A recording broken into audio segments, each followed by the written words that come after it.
So how'd you come up with Primo Neuro? Actually, it was kind of an accident. It was originally called Bladder Buddy. I had customers come to me who, they all kind of had the same type of bladder issues. They had leaking. They had, one lady had to cath every day, several times a day. One had severe incontinence. One had bladder cancer. So I did a deep dive and I started learning about all of these bladder issues, and I came to find and discover that it was because of a B1 deficiency, a thiamine deficiency. So I created this, and it was called Bladder Buddy, and I started giving it out. And when we create blends, we always give away a bunch of samples so we can get, like, you know, free. I want to know, how does it really work without, you know, a bias? So everybody came back to us and they were like, hey, by the way, not only is my bladder issues like completely better, and the one who had bladder, big C word, that was gone.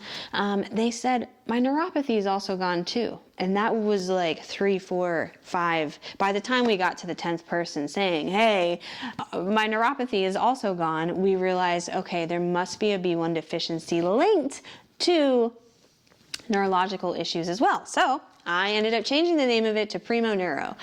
And it's also near and dear to my heart because my mom passed away earlier this year, and it was because of a B1 deficiency. So if you take care of goats, you'll learn, like, a B1 thiamine deficiency, that's like the #1 reason that goats die. So thiamine is a really important vitamin in the body. So if you know someone who struggles with alcoholism especially, and they have issues like, you know, they're forgetting where they are, almost presenting like dementia, Alzheimer's, or they have just neurological issues, or they can't sleep, severe diarrhea, or if you have neuropathy or you have bladder issues, check out Primo Neuro, check out our reviews, go to our website, restoredidentity.com, use code TAKE10, take 10% off your whole order.